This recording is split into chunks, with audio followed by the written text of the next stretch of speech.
Outside the Senate building, several groups have begun gathering to pressure the upper chamber to begin the impeachment trial forthwith, or as one former Supreme Court justice put it, agad-agad. Who are these groups? So let's get updates from Mobile Journal, Arles de los Santos. Arles, magandang hapon sa iyo. Where are you exactly and sino yung mga grupong ito? Magandang hapon, Lord. Kanina, hanggang alas 12 ng tanghali ay nagkaroon ng pagkilos, protesta mula Manila Film Center patungo sa harap ng gate ng Senado. Ayan ay dinaluhan ng humigit kumulang 1,000 na mga individual mula sa iba't ibang mga grupo. Kasama dyan ang Akbayan Youth, Atom at gayon din ang ilang mga grupo tulad ng Kilos Maralita at iba pang mga civic groups. At iisa lang ang kanilang panawagan, simulan na agad-agad ang impeachment trial. Huwag nang magpatumpik-tumpik ang mga senador, higit na lalo si Senate President Chis Escudero na sabi nila, ano raw ba ang nag-hold back sa Senate President para simulan na ang impeachment trial na ito. Iba't iba din ang mga nakasama natin sa rally. Meron tayong mga nakasama mga bata at matanda at senior citizens din. At dumating din para tapusin ang pagtitipon si Congresswoman-elect Leila de Lima na nagbigay ng kanyang pahayag. At gayon din kaparehas ng mga nagkilos protesta ang kanyang panawagan. Simulan na ang impeachment trial at huwag nang patagalin pa. Kinwestiyon niya rin ang 19-day na proposed calendar para sa impeachment na sinasabing ito daw ay parang, para sa isang railroading, mamadaliin para daw saan dahil hindi raw ang 19 na araw. Oo, okay.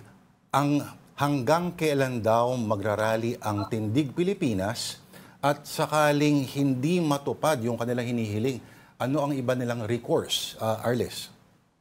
Actually, Lord, yung rally na isinagawa kanina ay una pa lamang. Ito ay first day ng 3.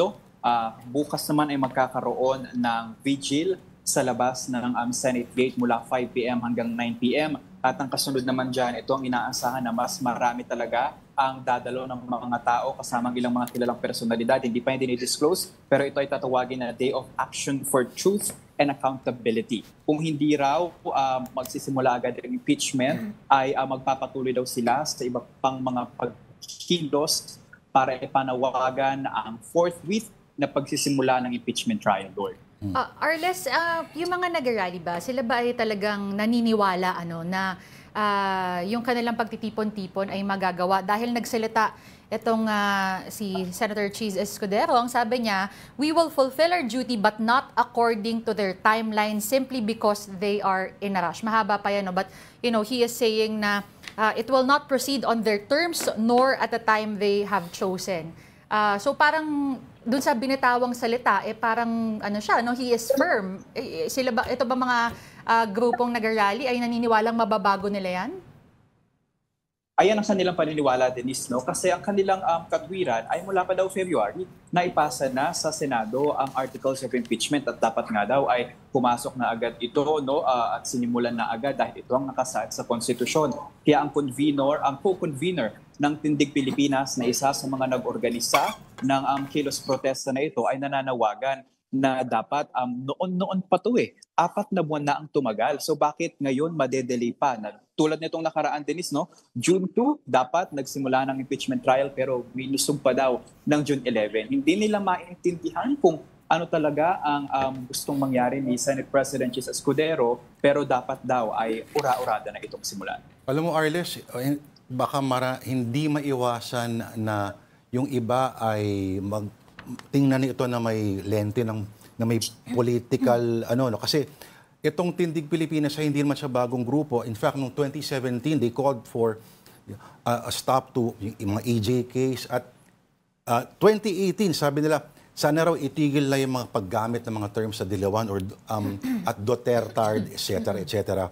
as insults, At ito ay ang grupong ito ay may very, very clear links, sinasabi nila, kila Senator Francis Pangilinan, incoming, at Antonio Trillanes, at si Risa Ontiveros.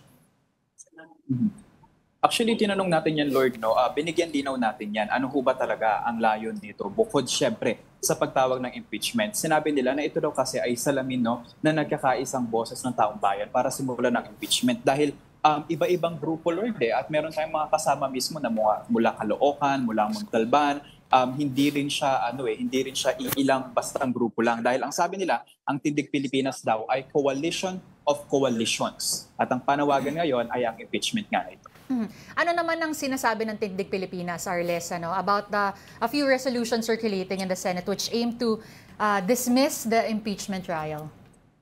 Isa yan actually din sa mga pinaka-naging dahilan kung bakit sila nagsama-sama at ikinasa itong 3 araw na programa. No? Hindi raw ito dapat at ito ay paglalapastangan at pagsasawalang bahala sa nakatakda sa ating saligang batas. Alright. Maraming salamat sa iyo, Arles de los Santos, nagre-report sa atin mula po dyan sa labas po ng Senate Building.